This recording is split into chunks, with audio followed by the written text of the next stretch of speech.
resistor, inductor and capacitor in series with an AC source. That's what we are going to study. VC can also be greater than VL, then this term would be negative, or we can say shown in the downward direction. We will call it as a combination of resistance and reactance. Graph of impedance versus frequency. Now it depends what you are wanting to show. It can be angular frequency also. If I have a graph like this and I give you two graphs to compare, like this one. Hello students, welcome in today's class. In today's class, we are going to revise a very important topic of the chapter alternating current, that is RLC series circuit. What does that mean? Resistor, inductor and capacitor in series with an AC source. That's what we are going to study today. It is very important as it forms the fundamental of this entire chapter. So without wasting any time, I think we shall start. Okay, so there is a resistor, there is an inductor and there is a capacitor in series with an AC source. Let's say the frequency of this is omega, that is the angular frequency. And one thing, that since they are in series, all of them should have same current. So let's first start with the current function. Let's say that is I is equals to I naught sine omega t. Let's say the phasor of current is somewhat here, here and here. Now, as we know, in case of resistor, the voltage is in same phase as the current, while in inductor it is pi by 2 phase ahead, while in capacitor it is pi by 2 phase behind. So that is why I am drawing I here, then I am drawing VR here, but VL pi by 2 ahead and VC pi by 2 lagging. Okay, so let's draw all of them in one diagram. So let's say this is VR, this is going to be VL and this is going to be VC. So resistor, inductor and capacitor voltage represented like this, which I may further write as VR, and this can be written as VL minus VC. VL minus VC, that's the net voltage. So when I have written this, I am assuming that VL is greater than VC. Okay, but it is not always the case. VC can also be greater than VL, then this term would be negative, or we can say shown in the downward direction. Now, as we know that voltages are treated as vector here in AC, so the net voltage is going to be this, while the current is here in phase with VR. So we can say the net voltage and current has a phase difference of phi. So two things here. The net voltage is going to be under root of VR square plus VL minus VC whole square, following the Pythagoras theorem. And also we can write that the phase difference between current and voltage is tan phi, that is VL minus VC over VR, isn't it? VL minus VC over VR, that's tan phi. Okay, how did we write that? Perpendicular over base. Now listen to me very carefully. So what is the phase difference between current and voltage? We have assumed that it is phi. It can be positive, it can be negative, it can be zero, depending on these values. Okay, so now we are going to define the voltage function. E is equals to E naught sine omega t plus phi, where phi can be positive, negative or zero. So this is the current function, this is the voltage function. We started off with current because current will be same in all the three, right? Now, can we write VR as IR? Of course we can. Can we write VL as IXL and VC as IXC, where R is the resistance, XL is the inductive reactance and XC is the capacitive reactance. So V is going to be I common under root of R square plus XL minus XC whole square. So V by I is a new term now, that is called the impedance of the circuit. Now why this new term? Why this new term? That's because it has a combination of resistance also and reactance also. So we cannot call it completely resistance, we cannot call it completely reactance, we will call it as a combination of resistance and reactance, or we can call it as the total opposition offered by the RLC circuit to the flow of alternating current. Now, what is this Z equal to? This is equal to R square plus XL minus XC whole square, which you may further write as under root of R square plus omega L minus 1 upon omega C whole square. Keep that in mind. So Z also depends on the frequency. If you can realize that if omega tends to 0, that is the case of DC steady, omega tends to 0, then this term will become infinite, or we can say that XC will become infinite, and if XC will become infinite, Z will also become infinite, right? Or if omega tends to infinity, listen to this carefully, then also Z tends to infinity, because this term will become infinite. So if this term becomes infinite or this term becomes infinite, Z will become infinite in either of the cases. So we can say that this circuit does not allow lower frequencies to pass through and even higher frequencies to pass through. So it only allows frequency of a particular range to pass through, or allows them to produce current. Keep that in mind, we will use this further. Next, so can we say that, we now understand what is the net voltage, what is the current, and what is the total opposition, that is impedance, which is again depending on the angular frequency. Now we can also talk about phase difference here. So as we have just understood that VR is equals to IR, let me write it over here, VL is equals to IXL and VC is equals to IXC. So we may write phase difference tan phi is equals to, in place of VL I am writing IXL, VC I am writing IXC, and VR I am writing IR. So tan phi becomes equal to XL minus XC over R. So this is another way of writing phase difference. Why am I discussing this? Because I want to talk about three cases. Case first, XL is greater than XC.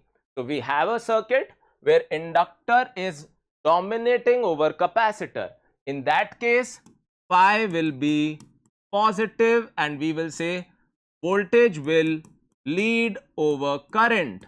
Voltage will lead over current, because inductor wants voltage to lead while capacitor wants current to lead.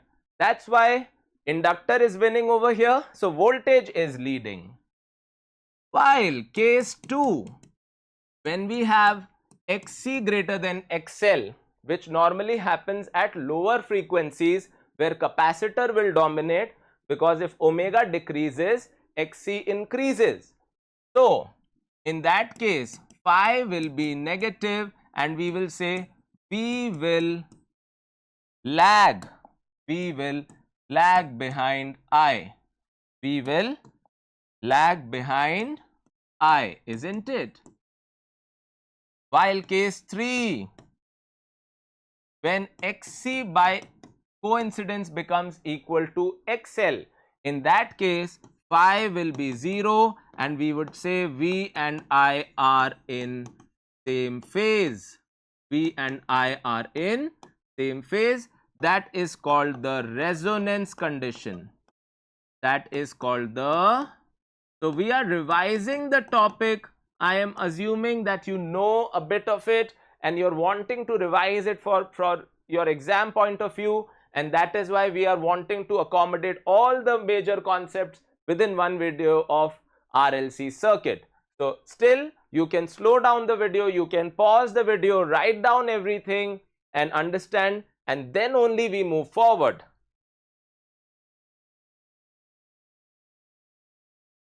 Okay, so now if you've written everything, you now understand what RLC is and the behavior, the basic behavior. that it allows a particular range of frequency to pass through while block the higher and the lower frequencies. Okay. So the next thing, what should we talk about after this? So let's talk about the power dissipated. So when we talk about the power dissipated, you would say power is voltage times current, isn't it? Power is voltage times current, and the voltage function we have just evaluated, that's like E naught sine omega t plus phi, and I is I naught sine omega t. So the power function is E naught into I naught sine omega t plus phi into sine omega t. That is the power function. So that is how power is varying in this RLC series circuit. So we don't bother about that. In fact, we want to see what is the average power dissipated. So for average power, let's do this. Let's calculate the average of this. But before we in fact do that, let's discuss a trigonometric identity that we are going to use here, and that is 2 sine C sine D, because that is cos C minus D minus cos C plus D. How are we going to use this? Let's find it out. So you would say there is a term of sine, there is another term of sine, but there is no term of 2. So let's multiply and divide by 2. So when we do that, I will write this as E naught by root 2 and I naught by root 2. So that's root 2 and root 2, that's like 2. And then let's multiply by 2. So that's going to be 2 sine omega t plus phi into sine omega t. What can we write it? We can write it as ERMS, we can write it as IRMS, because E naught by root 2 is going to be ERMS, I naught by root 2 is going to be IRMS. Now let's use this identity. Clearly you can see that this is behaving as C while this is behaving as D. So using that, we can write this as cos C minus D. Okay, so C minus D, we are left with phi, and C plus D, we are left with cos 2 omega t plus phi. I hope you are understanding what I am doing here. I have subtracted D from C first and then added the 2. Now we want the average value of it. So let's take average on both sides. So this is going to be ERMS into IRMS. Okay, and this is going to be average value of cos phi minus average value of cos 2 omega t plus phi. Now as you may see that we have to take average of two functions, this one and this one, but be very careful. This is a trigonometric function, a cos function, which you know fluctuates between -1 and +1. So if that is the case, its average value will be 0 because it is fluctuating between -1 and +1. We have already talked about how do we calculate the average, and the average is 0. Just we can summarize this by saying that it fluctuates between -1 and +1, and when you take the average, that's 0. But don't get trapped in this one. This is not a function. This does not have a term of time. So it is like cos 30 degree. So cos 30 degree is not a trigonometric function that way. It's a constant value. So cos phi here is a constant value. Its average is going to be the same value. For example, what is the average value of cos 30 degree? So you would say it is root 3 by 2, and it will remain root 3 by 2. So its average value is going to be this, ERMS into IRMS into cos phi. Okay, so there is an extra factor of cos phi. That is why we call this as the power factor. We call this as the power factor. Keep that in mind. So if that is the power factor, now listen to me very carefully here, that what is this cos phi equal to? We have tan phi here. The voltages don't straight away add up. Keep that in mind. The voltage like here adds up through this Pythagoras theorem. VR square plus VL minus VC whole square is the net voltage. So what I am going to do is I am going to draw a triangle which we may call it as the impedance triangle. So what are we wanting to do here? We are wanting to represent the base by resistance of the circuit, that is R, perpendicular by the net reactance, which is XL minus XC or XC minus XL, depending on whether XL is greater than XC or XC is greater than XL. So now this hypotenuse is Z. So now if you realize that cos phi from here is going to be R over Z. Cos phi is going to be R over Z. Now one more thing, that here V is equals to Iz. What is the implication of this? That V is equals to Iz. It's not IR. V is equals to Iz. So if that is the case, now listen to this very carefully. The average power can alternatively be written as IRMS into Z. I've written for this one into IRMS, and this cos phi, that is equals to the base over hypotenuse of this triangle, that is R by Z. So this Z and Z factor will cancel out, and another way of looking at average power is I square R. Now you would wonder, if it is I square R, then it is basically the power that the resistor is dissipating, So this is the total power, this is the power dissipated by the resistor. Both are the same. What does that mean? That means the only component consuming power here is resistor. Inductor and capacitor on an average over the whole cycle will never consume any power, because they for partial cycle they consume power, then for partial cycle they give it back to the source. So they nullify the effect of power over a complete cycle. That is why if you have to calculate the total power dissipated, you can also calculate the power only across the resistor, because it's one and the same thing. Okay, so that's about RLC behavior, the basic mathematics of it. Now what is its significance? How does this help us in day-to-day life? Let's talk about that component also, but we also have to draw some graphs to summarize whatever we have learned so far. You copy this down, then we move forward. Alright, so you must have paused the video and copied down the stuff. Now let's talk about the graph of impedance versus frequency. Now it depends what you are wanting to show. It can be angular frequency also, and it can be normal frequency also. So let me clear that up to you, that omega is 2 pi by t, which may be written as 2 pi nu. The difference in omega and nu is that this is the angular frequency represented in radian per second, while nu is the frequency represented in hertz. So how are the two related? Omega is 2 pi nu. Now impedance graph should be like this. Let's write the impedance function.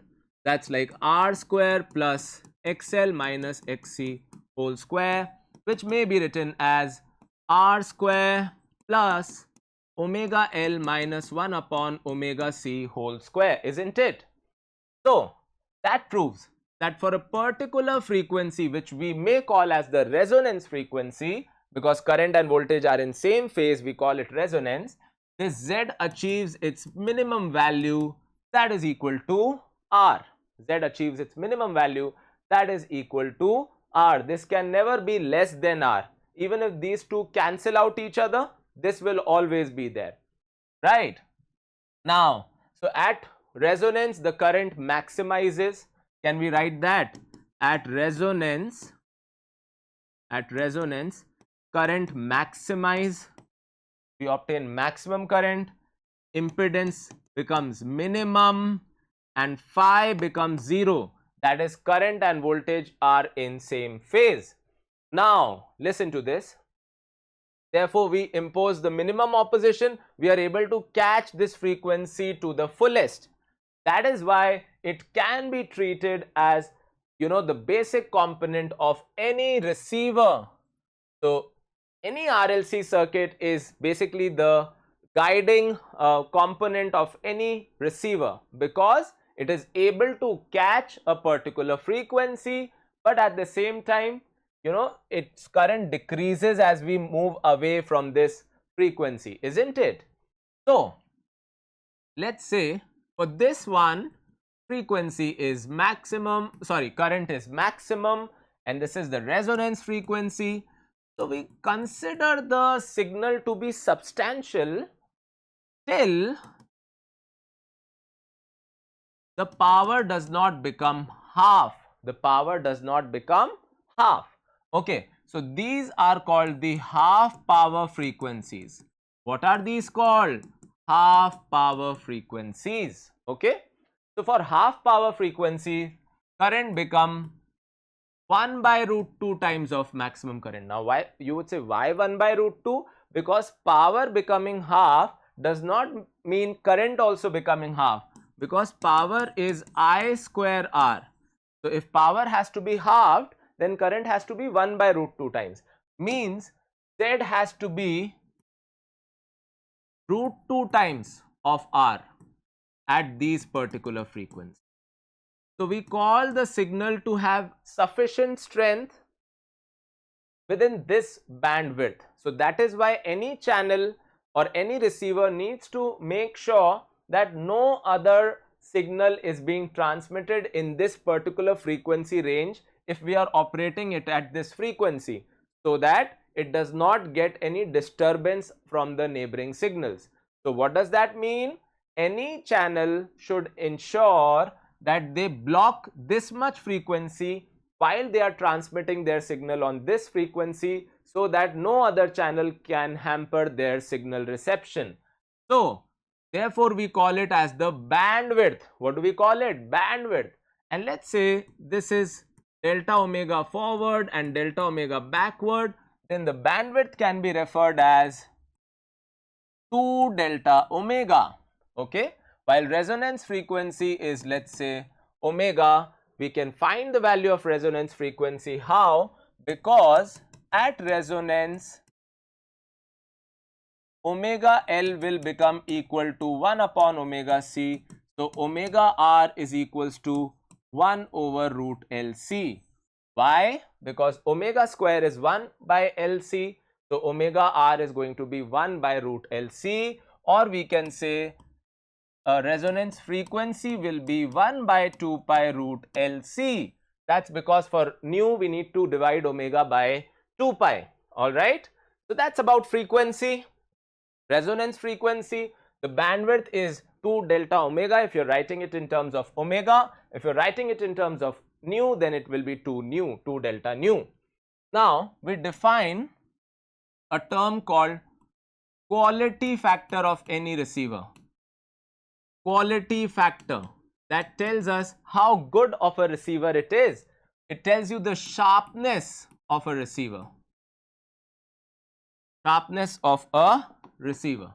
Okay, so sharpness of a receiver means how good it is in catching a particular frequency while also developing an immunity from the neighboring frequency. So we would say that quality factor is more if it has lower bandwidth as compared to the frequency that it is operating at. For example, if I have a graph like this and I give you two graphs to compare, so like this one and let's say this one, alright. So what do you think is a better receiver? The answer is going to be the first one, because it is able to catch its own frequency, at the same time not allowing the neighboring frequency to produce current. While this is a bad receiver, because it will allow even the neighboring frequency to produce current when it is being operated at this frequency, which is not good. Then the disturbance or the distortion will be way more. Okay, that is why we call it sharpness. In that sense also, this graph should be sharp. So when will this be sharp? When we would say that bandwidth is less as compared to the resonance frequency. So it is the ratio of resonance frequency to the bandwidth, keep that in mind, which is nothing but omega r over 2 delta omega, isn't it? Or you can write it as nu r over 2 delta nu, depends on what you prefer.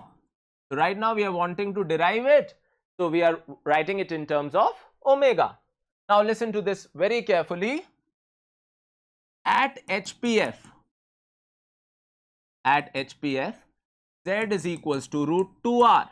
Now Z is under root of R square plus omega L minus 1 upon omega C whole square. That's root 2R for you.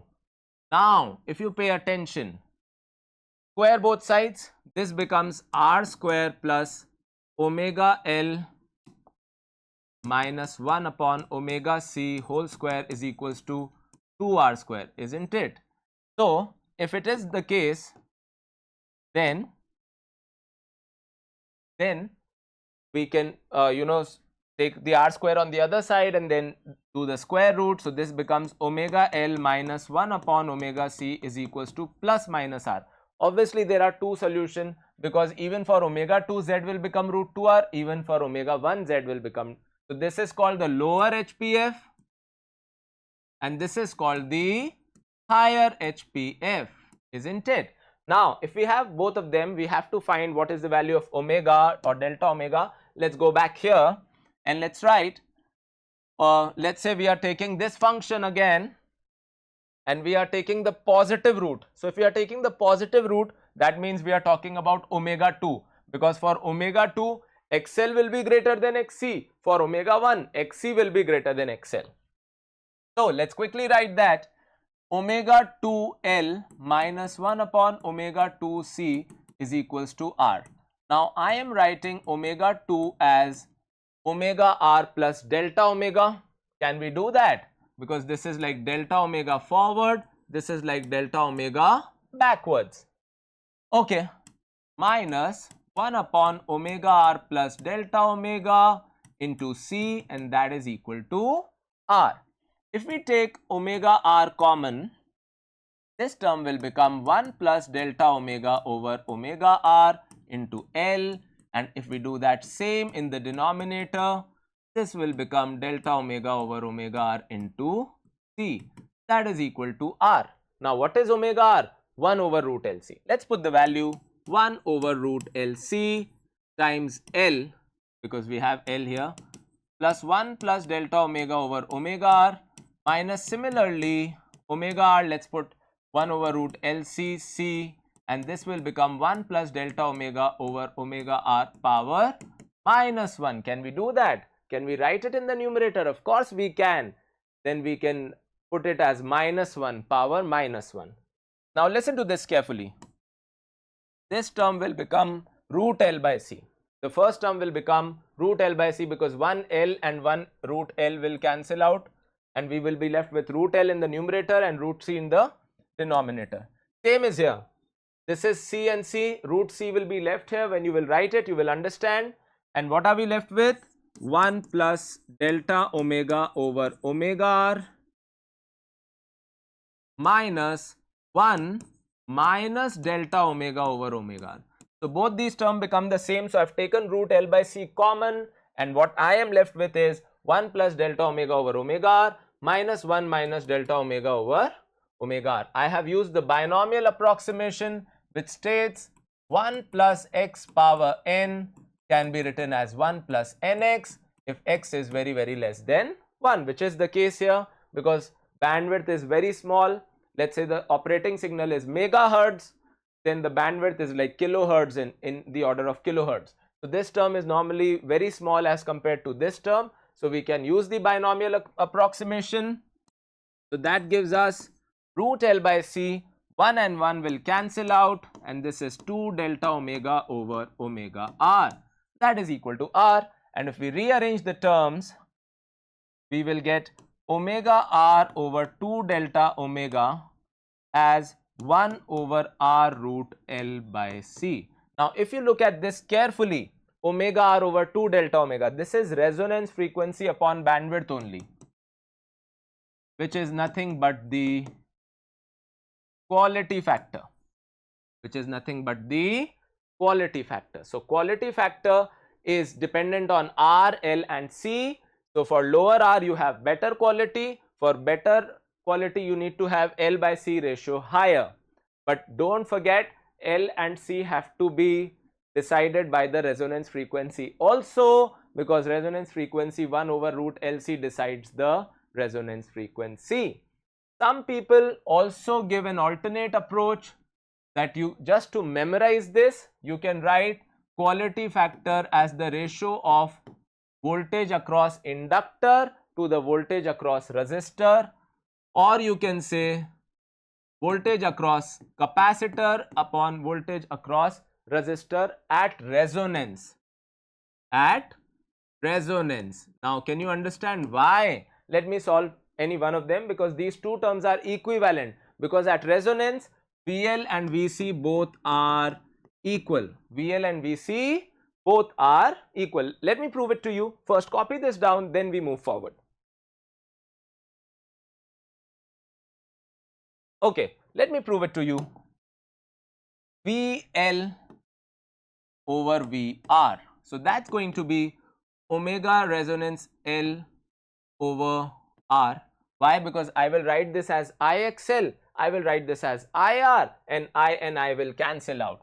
So omega R is going to be 1 over root LC times L over R. So root L cancels out, and this becomes 1 by R root L by C. So this is another way of looking at things, that just to memorize that it is the voltage across the inductor or the voltage across the capacitor to the voltage across the resistor. So that's the value of quality factor. It tells you how easily any receiver is able to catch a particular frequency. Okay, copy this down, then we will do a simple numerical where we will accommodate all the concepts. But one last thing before we move forward is that just now we've understood that, let's say the current phasor is here and the voltage phasor is here. Let's have another take on power, and the phase difference between the two is phi. I am again repeating, not necessary that voltage will be ahead, it can be lagging also depending on phi is positive or negative. So we are open to have negative values of phi also when capacitor dominates over inductor. Now let's take components. Let's take components of I. So this component of I is going to be I cos phi, while this component of I is going to be I sin phi. So I've taken the components of I along V and perpendicular to V. Can we say that this is in phase with V? Yes. So this will dissipate power, while this is perpendicular to the phase of V, just like inductor and capacitor, it will not dissipate any power. So this will dissipate power, this will not dissipate any power, and that is why we can write that power dissipated is nothing but V times I cos phi, and that is why it is VI cos phi. So what do we call this? We call it as the Wattless current. We call it as the Wattless current. It does not dissipate any power. It is at 90-degree phase difference with the voltage, and hence it does not dissipate any power, and called Wattless current. Copy this down, then we move forward. Alright, so let's do this question. We have given 3 voltmeters reading, that is voltage across resistor is 30, inductor is 80, and capacitor is 40, while the ammeter reading, which is, mind you, the hot wire ammeter, it's reading 5 ampere. So let's first calculate the voltage. Now you might wonder, what are we asking here? We have just given the data. Let's derive everything that we've done. Let's find out everything that we've done. Okay, so this is going to be VR square plus VL minus VC whole square. Now VR is given to be 30, VL is 80, and this is like 40. So this gives us 50. That's the famous Pythagoras triplet 3, 4, 5. So the net voltage becomes 50. Okay, the current is already given to us 5 ampere, but mind you, these are going to be the RMS values. If we want the peak values, then don't forget to multiply by root 2. So for the peak values, which we may also call as the amplitude values, we have to multiply by root 2. So the voltage amplitude is going to be 50 root 2, and the current amplitude is going to be 5 root 2. Okay, now what about the phase difference?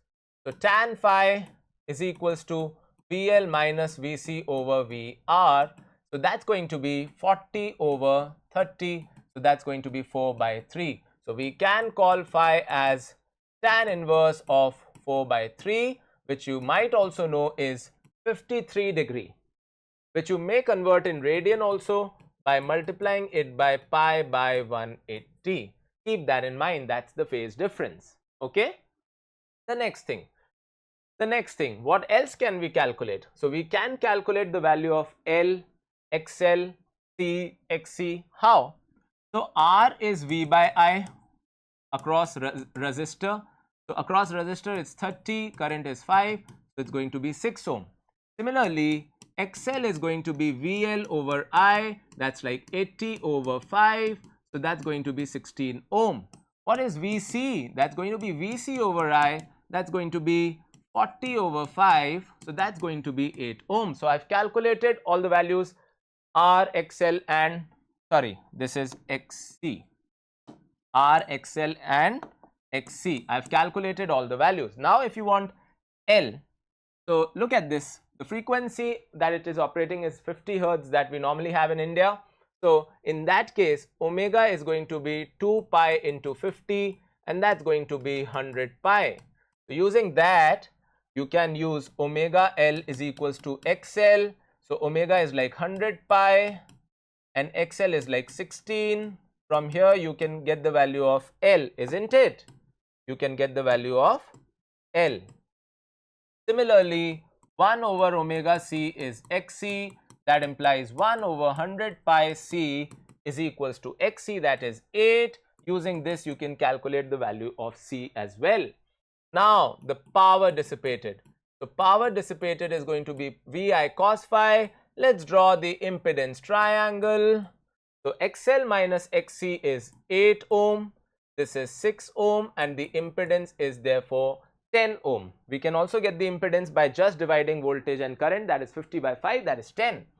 Now, can we say that the power here is V is like 50, I is like 5 and cos phi is going to be 3 by 5. What is cos phi? 6 by 10, that is 3 by 5, that is the value of R by Z. So the power turns out to be, so this will cancel out 10 times. So that's 50 times 3, that is 150 watt. You can also do I square R, that should give you the same answer, 5 square times 6, that is also 150 watts. So whichever method you like, you can use to calculate the power. Now, after we have calculated the value of power, we can also talk about the resonance frequency, which is going to be nu R 1 over 2 pi root LC. So we have the values of L and C. We can calculate that also. We can calculate the quality factor also, isn't it? And we can also calculate the wattless current. We can also calculate the wattless current, that is I sin phi. So if cos phi is 3 by 5, sin phi is going to be 4 by 5. So this is going to be 5 times of 4 by 5, that is 4 ampere. That's the wattless current. So much to be done. We have covered it all up, and this numerical is also capable of covering up everything, but I will wait. You copy this down, then we'll finish off this video.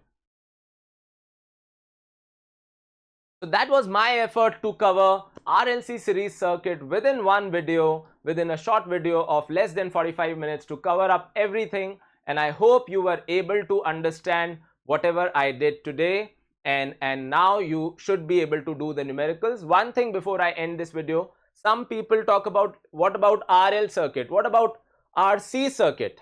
So then I would just say don't worry about that, because if you know RLC and there is only R and L, then you make all the C components 0. So for example, you put VC 0, you put XC 0 in all these formulas. Or if there is only R and C, then you do that for L. You put XL 0, you put VL 0 everywhere, and this would work for you and it should not be any problem. Alright, so that's all for this one. But remember, phi positive means inductor is leading and like voltage is going to lead. Phi negative means capacitor is winning and current is going to lead.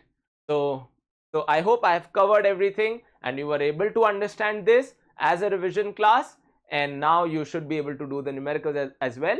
We'll keep coming up with such revision videos which will be very helpful in your exam time. Thank you very much. That's all for this particular video. I'll see you in the next one.